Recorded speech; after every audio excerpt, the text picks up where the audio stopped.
पूज्य स्वामी श्री धीरेन्द्र कृष्ण शास्त्री जी महाराज जी के श्री चरणों में आपके दर्शन से ही पूज्य बालाजी सरकार का दर्शन अनुभव हो रहा है। आपके चरणों की धूल ये दास अनिरुद्ध अपने माथे पर सजाता हुआ अपने आप को कृतार्थ समझ रहा है। आपने इस दास को यहाँ बुलाकर, जैसे सुदामा को भगवान श्री कृष्ण ने गले से लगाकर सुदामा का मान बढ़ा दिया, ऐसे स्वामी जी ने दास को याद करके दास का मान बढ़ा दिया। आपके चरणों में बारंबार नमन, बारंबार नमन। पूज्य सरकार बालाजी सरकार के पूज्य श्री बागेश्वर बालाजी सरकार के द्वारा, पूज्य स्वामी जी के द्वारा यहाँ जितने भी कार्य हो रहे हैं, चाहे बेटियों का विवाह हो, चाहे हिंदू राष्ट्र की चर्चा हो, चाहे देश को बागेश्वर बालाजी सरकार का चमत्कार दिखा करके और जन जन के हृदयों में एक भक्ति की चेतना को स्थापित करना, या फिर पूज्य बागेश्वर बालाजी सरकार की कृपा से सबका दुख दर्द हरना, ये जो भी आप कर रहे हैं, इससे समाज में एक नई जागरूकता आ रही है। समाज इन शक्तियों को, सोई और खोई हुई शक्तियों को पहचानने लगा कि हमारी शक्ति कितनी विशाल है। और सनातन की संस्कृति की जो हमारी शक्तियां हैं, हनुमान जी जब लंका गए तो हनुमान जी से पूछा राम जी ने कि आप लंका चले गए?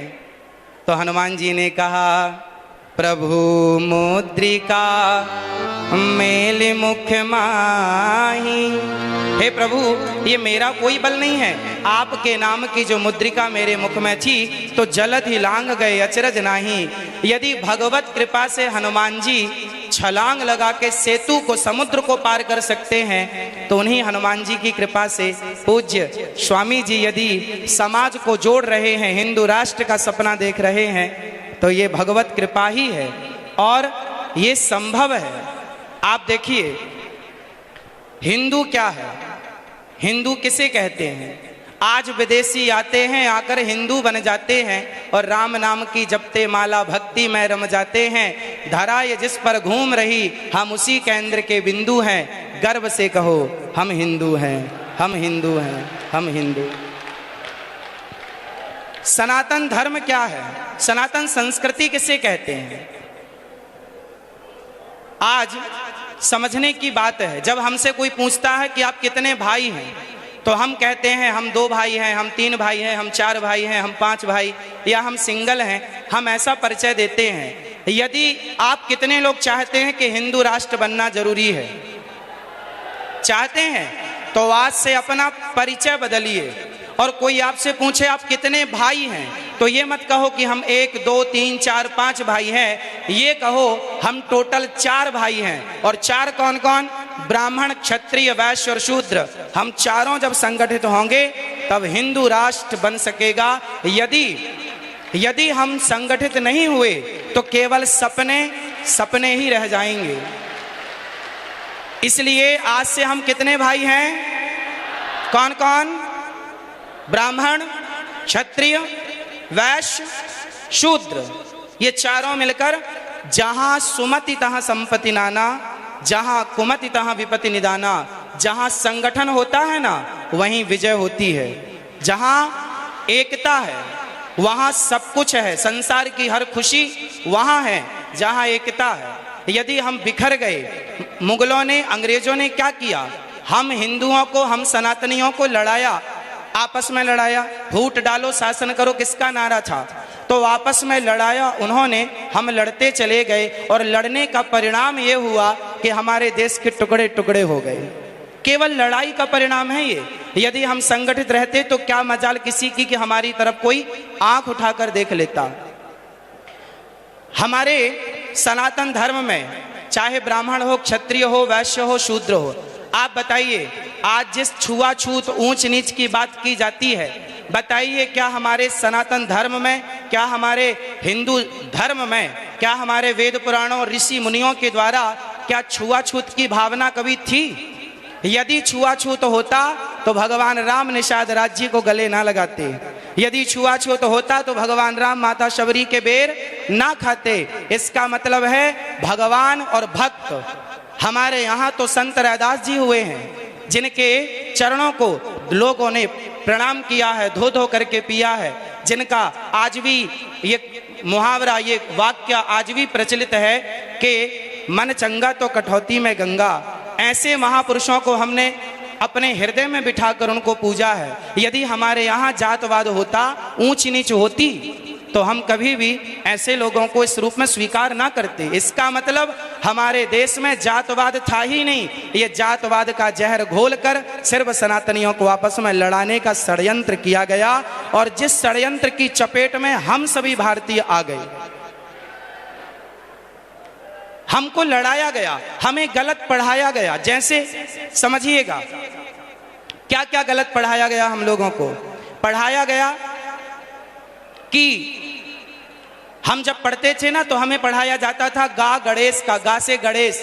आज पढ़ाया जाता है गा से गधा। जब गा से गधा पढ़ेंगे तो गधा ही होंगे, फिर गणेश वाली बुद्धि कहां से लाओगे। इसलिए अब एक वाक्य देखिए इतिहास से। लोग कहते हैं कि हिंदू धर्म में सती प्रथा थी, राजा राम मोहन राय जी ने इसे बंद किया। ये जो जानकारी है ना, ये अधूरी जानकारी है। हमारे देश में, हमारे वेदों में, पुराणों में, ऋषि मुनियों के द्वारा हमारी संस्कृति में कभी भी सती प्रथा नहीं थी। यदि थी तो वह किस रूप में थी, वो समझने की जरूरत है। हमारे यहाँ ऐसा नहीं था कि पति मर गया तो उसे जबरदस्ती चिता में डाल दिया जाए, ऐसा नहीं था। ऐसा था कि पांडु जी की मृत्यु हुई तो माता माद्री उनके इच्छा से कि मैं अब जाऊंगी, और अपनी स्वेच्छा से उन्होंने सती होना स्वीकार किया। जबकि माता कुंती ने कहा कि ये 5 बच्चे हैं, माद्री माँ ने कहा कि आप इनका ख्याल रखो।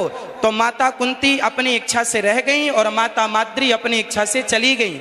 यदि हमारे देश में सती प्रथा थी तो दशरथ जी के चले जाने पर माता कौशल्या सती क्यों नहीं हो गई। यदि सती प्रथा थी तो दशरथ जी के चले जाने पर माता कौशल्या सती क्यों ना हो गई। इसका मतलब सती प्रथा हमारे यहाँ थी ही नहीं।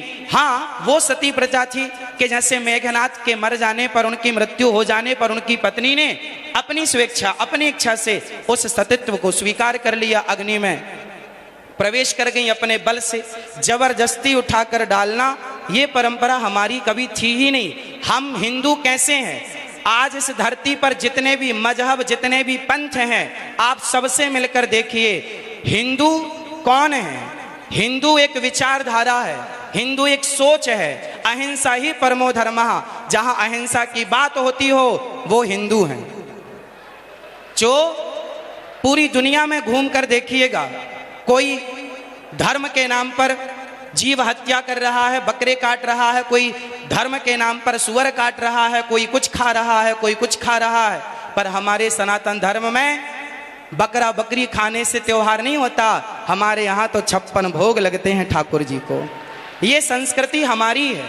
हम अहिंसा ही परमो धर्मः बात मानते हैं। अहिंसा हमारे यहाँ चींटी को भी दाना डाला जाता है, कुत्ते को रोटी और गाय को प्रथम रोटी और कुत्ते को अंतिम रोटी डाली जाती है। जहाँ कुत्ते का भी आदर हो, जहाँ गाय का भी आदर हो, जहाँ पीपल का भी आदर हो, जहाँ नदियों और समुद्र का भी आदर हो, जहाँ पत्थरों की पूजा हो, वही तो सनातन है। जहाँ माँ को भगवान माना जाए, पिता को भगवान, मातृ देवो भव, पितृ देवो भव, अतिथि देवो भव, और ऐसे आचार्य देवो भव। जहाँ ऋषि मुनियों को आचार्य मानकर उनको प्रणाम किया जाए भगवान की दृष्टि से। ये संस्कृति अपने आप को सबसे छोटा और हमारे पूज्यों को सबसे बड़ा मानने वाली संस्कृति ही सनातन संस्कृति है। और गर्व से कहो आप लोग कि हम हिंदू हैं। ये धरा ये जिस पर घूम रही, हम उसी केंद्र के बिंदु हैं। गर्व से कहो, गर्व से कहो।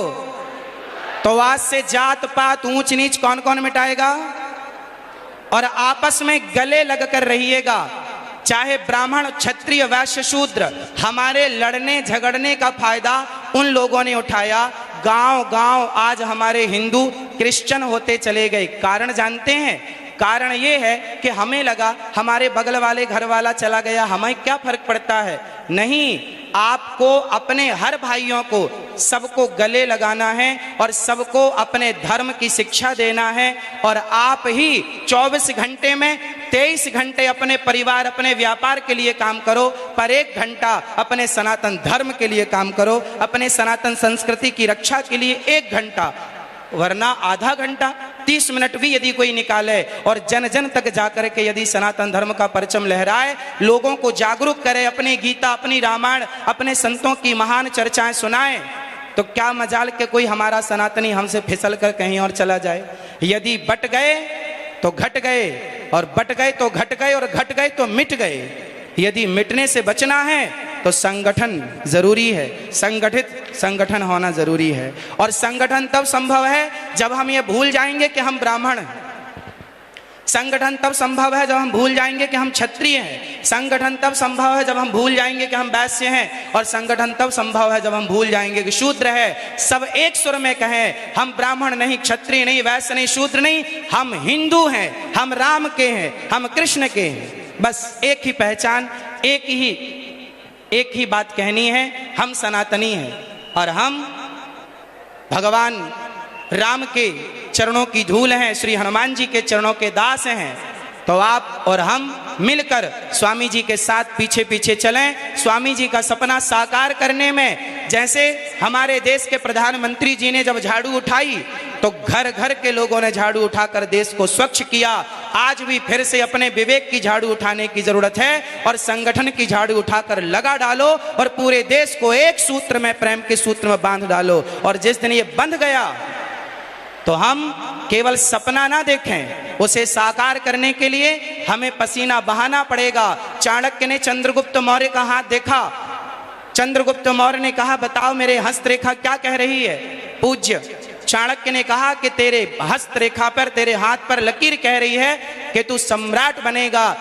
बहुत प्रसन्न होकर उछलने लगा। चंद्रगुप्त मौर्य जब उछलने लगे तो चाणक्य ने कहा, बेटा इसके आगे भी एक रेखा है, वो कुछ और कह रही है। यदि उसे नहीं सुना तो तेरा यह सपना, तेरा यह उछलना यहीं रह जाएगा। गुरुजी क्या रेखा है आगे की? तब चाणक्य ने कहा कि बेटा यदि तुझे सम्राट बनना है तो सिर का पसीना पांव तक पहुंचे, इतनी मेहनत करनी पड़ेगी, इतना प्रयास करना पड़ेगा। आपको धर्म के सत्य के रास्ते से किसी भी हाल में डिगना नहीं होगा। और जो धर्म के सत्य के रास्ते पर चलता है उसी का लोक परलोक संवरता है। यदि हम संगठन रखें, हम संगठित हो जाएं और सपना देख रहे हैं तो पूज्य महाराज जी के साथ साथ चलने का। कितने लोग महाराज जी के साथ हैं? हम सभी, पूरा राष्ट्र, छोटे से बच्चों से लेकर बड़े बूढ़ों तक हम सब साथ में हैं। और संगठन होगा तो हिंदू राष्ट्र की स्थापना पुनः होगी।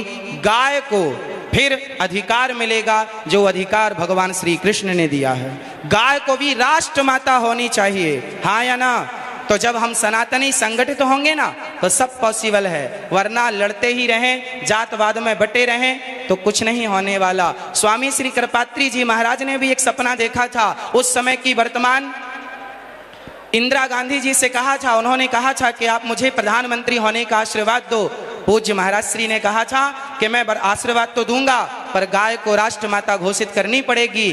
पर वो जीतने के बाद वायदे भूल जाते हैं और हम इसलिए पीछे हो जाते हैं कि हम संगठित नहीं हो पाते। मूल जड़ है संगठन, जहां सुमति तहां संपत्ति नाना, यह चौपाई याद रखिएगा और पूज्य महाराज जी के साथ साथ चलते रहिएगा। पूज्य बागेश्वर बालाजी सरकार की, पूज्य बागेश्वर बालाजी सरकार की जय। पूज्य महाराज जी के चरणों में दास का बारंबार नमन।